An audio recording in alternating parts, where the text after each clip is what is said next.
Hello, it's Mr. Wilson here.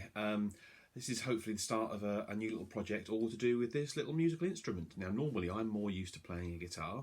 This isn't my guitar and I put it in the washing machine, it's all come out a bit smaller than it should be. This is a ukulele. And the difference between a ukulele and a guitar is that a ukulele has only got 4 strings and a guitar has got 6.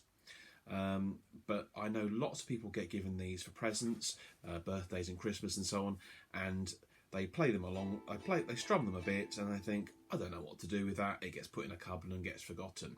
And I've been given a couple and that's how I started to learn how to play one of them. And they're really fun little instruments, and before you know it, you can learn a few things and you can start to play some songs that you might know. So that's why they're really cool. Now, the first part of the ukulele is that this is the body of the ukulele, this part here, and here's, let's call it the sound hole, this whole bit here. Then obviously we've got our strings. Okay, this part here, the long bit's called the neck, and then these little, if I come in a little bit closer, so these metal bits here are called frets. So when I say you press a certain string down at a certain fret, that means I might say the 1st fret or the 2nd fret, 3rd fret. We probably won't be going all the way up here, probably sticking around here somewhere. Okay, and then up the top here, really, really important, and this is why I think these kind of wonderful instruments get forgotten about, is that if you don't tune them, then they sound horrible.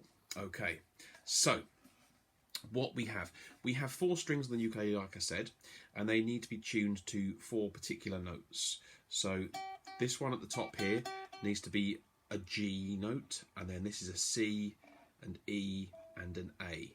Now, if you are really, really clever, you can hear certain notes, and there are very few people who can do it, but they can tune it themselves without any other help whatsoever. Lots of people used to tune instruments like this to a piano, but these days there's cool little gadgets like this. Okay, a little tuner. Now, if you go onto a certain big internet store, I won't recommend their name at the moment, but if you put in guitar tuner or ukulele tuner, one of these little things or little gadgets will pop up. Okay, now often mine has a little on-off switch. Okay, turn that on like that, and then it has a little mode button there, and at the moment this one here has a guitar mode. I'm trying to see this backwards. It has a bass mode, it even has violin, and then it has a little C, and that means it will tune any notes you like. Okay, so I'm going to pop it on the top there, so I know that I need my bottom string to be a G. Okay, so if I play it, and hopefully, let me see if you can see. So it says a G, but it says it's not right in the middle there. It's going this way, and we call that the note's a bit flat, which means it's not quite high enough. It's not quite a G. It's between a G and the note below. So what I'm going to do is, while I'm just playing that, I'm going to turn my tuning peg one way, and hopefully you can hear it change pitch.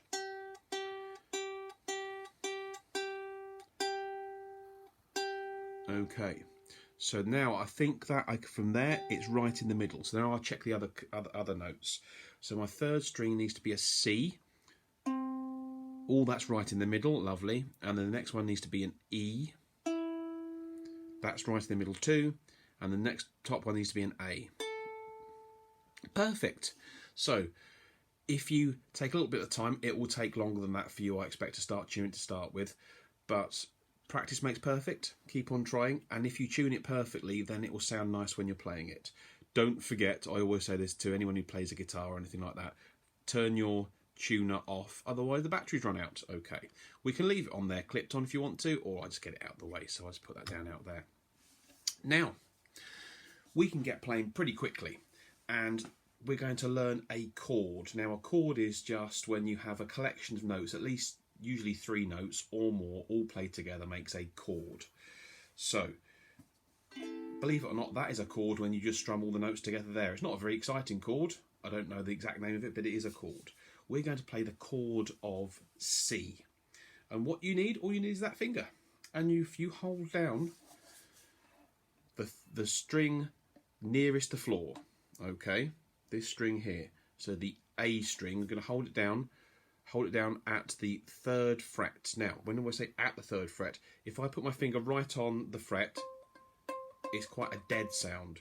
So when we say at the 3rd fret, it means just behind it. I know, musicians, aren't they annoying? And if you do that, suddenly you get a much nicer note.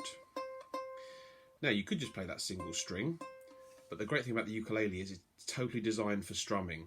Now, you can use your thumb. You could use a finger. Some people use all of their fingers. You get slightly different. You get a sort of slightly softer sound if you're using the fleshy bit of your thumb, and a slightly more trebly sound if you're using your fingernails. Okay, you decide how you like to do it. So what we're going to do, we're going to play that one chord, and we're going to play it once on every beat, and we're going to count 1, 2, 3, 4. Okay, and so this is just helping you to start practicing holding down a string and then playing in time. So we're going to go 1, 2, 3, 4. Okay, so all we're going to do. Easy. You're a musician. That's what I tell myself every day. Right, let's try it, shall we? So we've got 1, 2, 3, 4. You can nod like me, or you can just, often you can't see this here, but often just tapping my foot at the same time as well. Let's try it again.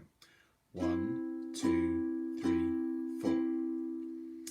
And then we'll just repeat it. 1, 2, 3, 4. 1, 2, 3, 4. 1, 2, 3, 4. Okay. So when you're strumming that chord, when you're hitting all of the strings, and strumming just means playing them all just down like that. We're just doing it in time. Now we're going to learn a new chord. You still only need that one finger. And this time, you are going to hold it down on the string nearest to the ceiling this time. Okay, the top string here. And that is our G. That is the G string there. And you're going to hold that at the 2nd fret. So push it down. Let's get a bit closer in. Okay. And so it's not on top of the metal there. It's just behind it, okay? And let's have another go with that one then. So we've got 1, 2, 3, 4. That chord is A minor. So we've had C, where we're pressing down our A string at the 3rd fret, the string closest to the floor. That was C. And if we press down our string closest to the ceiling, our G string at the 2nd fret, that makes an A minor chord. Don't need to get too hung up about the names of them at the moment, okay? But just so you know the different chords. So we'll try that with 4 strums as well. So 1, 2, 3, 4. 1, 2, 3, 4. 1, 2, 3, 4. Okay. So have a little practice at that, just holding the strings down, so making sure we haven't got that sort of dead sound, because that'll make your chords not sound as nice. So make sure it's just behind the fret when you're holding your finger down. This is the challenge for the end of this first lesson. We're going to move from one chord to the other. It can be done. It can be done. So let's have a try. So we're going to go 1, 2, 3, 4. And then we're going to change to our A minor. So we're starting our C, do it for 4 beats, and then change to our A minor and do it for 4 beats. Okay, let's see if we can do this. Because there's a little bit of a pause while we're in our beats, we should hopefully have enough time to move from one to the next without it sounding out of time or anything. So let's give it a try. So we go 1, 2, 3, 4. 1, 2, 3, 4. Okay, another go. 1, 2, 3, 4. 1, 2, 3, 4. Okay. Have a little practice of that, and then I'll see you next time. Hope you enjoy it.